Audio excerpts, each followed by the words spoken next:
Well, it's that time here in Spain where we say hi to Chris McCann. How are you doing, Chris? I'm very well, Howard, and yourself? I'm very well. Sometimes, Good. it's best to go back to basics, and while some of our listeners will be experienced investors or have owned various funds over the years, others will be relatively new to it. For example, if they've recently sold a house or business as part of their move to Spain and are still unsure how best to invest the proceeds. So this week, Blevins Rank's Chris McCann and I will go back to basics and look at the difference between investment assets and what's available and suitable from expatriates living here. So Chris, are shares and equities the same thing, and how do these differ from bonds? When talking about the stock market, shares and equities are the same thing. They are both terms used to describe units of ownership in a company. Shares or equities work by giving direct exposure to a company's performance. They will rise in value when the company is doing well, and they will fall in value when the company is doing poorly. In practice, when buying shares or equity in a business, the investor becomes one of the many co-owners of the company and usually has the right to vote at annual general meetings and other corporate strategy proposals.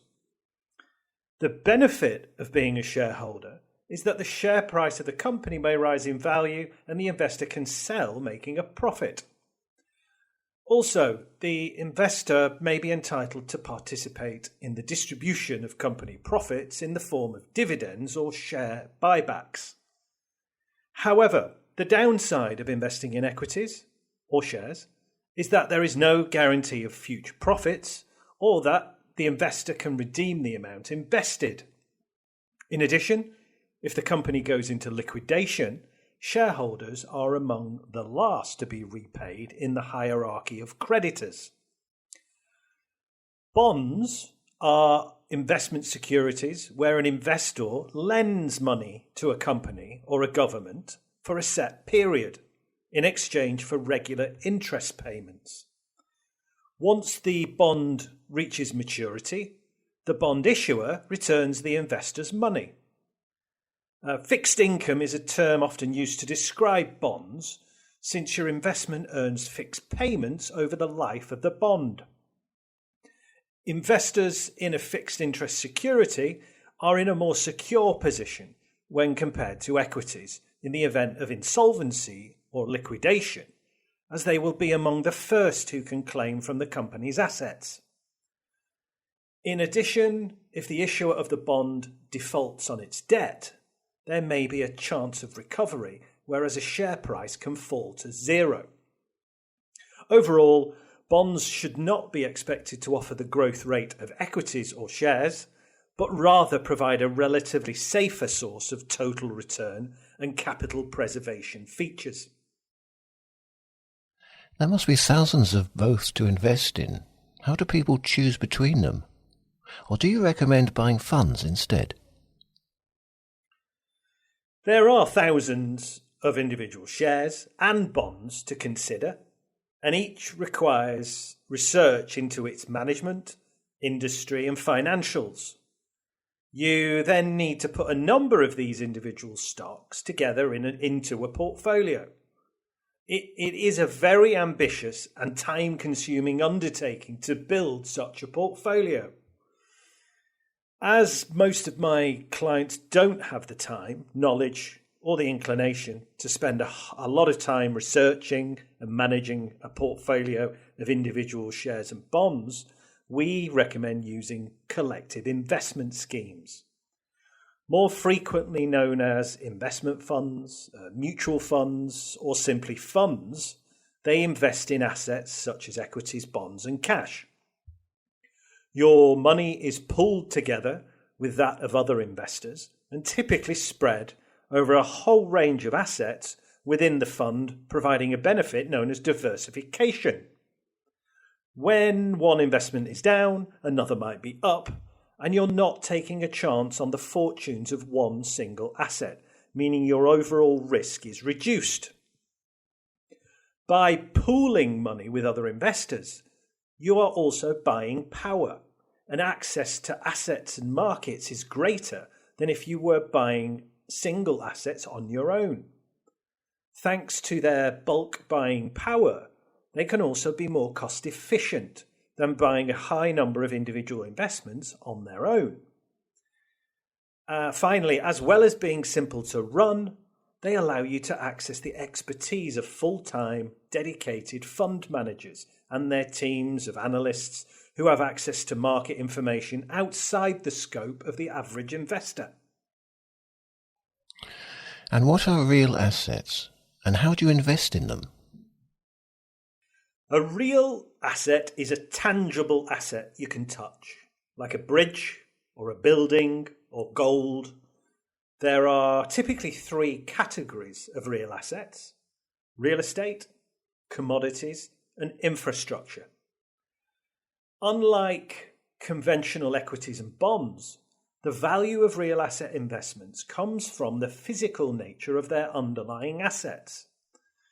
The inherent characteristics of each real asset can vary, but they have several features in common. They have historically exhibited a lower correlation to other investment assets, and so can provide the benefit of greater diversification.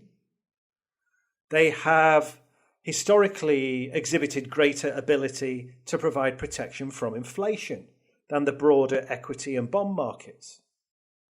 They can also offer a stable income supported by contractual cash flows, which can prove particularly advantageous for investors in a low interest rate environment where more traditional yield options are anchored by lower interest rates, as seen globally for the past several years.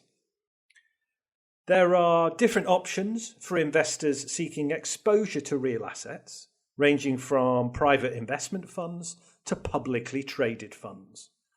If listeners are unsure if they already have exposure to real assets in their portfolios, or if they would like to learn how they can invest in real assets, I suggest speaking to one of our local Blevins Franks partners. Some investors are attracted by the potential high returns of real estate. Do you have to buy actual properties, or are there real estate funds you can invest in? Real estate investing can offer robust long-term returns that are not entirely correlated with the stock market. Hence the attractiveness. Primary residences are the most common way most people invest in real estate. You take out a mortgage, you make your monthly payments, and gradually build ownership in your home. With luck and strong demand in your local market, you can cash in on equity when you sell your home. While there are areas of the country where home appreciation is much higher, on average, the house you live in is unlikely to dramatically grow in value, especially once you factor in costs like maintenance and repairs, insurance, property taxes, and the interest you pay on your mortgage. A way to invest in property is to consider purchasing rental properties. However, it requires a great deal of effort on your part. You need to find and vet tenants, pay for ongoing maintenance, take care of repairs, and deal with any other problems that arise. You can reduce some of these headaches by hiring a property management company, but this will cut into your returns. Another way to invest in property is buying and flipping properties. Although, like rental properties, flipping takes a lot of work and can be high risk if it involves renovation and construction. A long story short, it's not as easy as it may look on the television. If you want to invest in property immediately and you want to avoid the costs and risks when you invest directly in physical property, you may wish to consider investing in a real estate investment trust, or REIT. REITs raise funds by selling shares and issuing bonds, and use the proceeds to purchase and lease real estate assets like shopping malls, office buildings, apartment buildings, and warehouses. REITs take the fuss out of owning real estate. The management handles all of the ownership and rental logistics. You just sit back and collect the dividends, which are frequently higher than many equity-based investments. REITs can be bought and sold in the market like any other public company. This makes REITs about the most liquid real estate investment available. To provide a more diversified, lower risk and more tax efficient way of buying REITs, we prefer clients to invest in a fund comprising multiple REITs managed by professionals. How do people work out which assets to buy, how many of each, and so on? Well, at Blevins Franks, we harness the expertise of our chosen investment partners to create solutions that are meticulously researched, diversified across a broad range of opportunities, and dynamically managed to adapt to changes in global markets. A Blevins Franks partner works with each client to find the most appropriate portfolio for their needs. The partner will build a precise understanding of each client's needs and will tailor a portfolio for each client, taking into account their existing investments, attitude to risk, and financial goals. Tactical changes to the asset allocation are then made to ensure that their portfolios continue to be positioned correctly. If any listeners would like to learn more about our process, again, they simply need to speak with one of our local partners. While the potential returns can be very enticing, we also know that markets can fall as well as rise. So how can people reduce investment risk? Statistics show that if you have a well-diversified portfolio of investments, you'll often achieve better returns. Different assets or regions will perform differently and can often vary significantly from year to year. Asset classes that are the best performer one year can become the worst performer the following year. By having a diversified or well-spread portfolio covering a range of regions and asset classes, it's often possible to get better returns with less volatility or risk. We not only spread investment risk by investing across asset classes and geographies, but also across manager styles in the aim to deliver more consistent performance over time with lower risk. Does living in Spain make any difference to which investments you should hold in your portfolio? And if people already have a portfolio they were happy with in the UK, do they need to review it now they're living in Spain? Typically, all around the world, investors tend to have too much exposure to their own market, in that the market that they know best tends to be the easiest to invest in. For example, most British expatriates that I meet tend to hold too many investments in UK-based companies. They also need to consider currency risk. Again, British expatriates tend to retain too much exposure in sterling.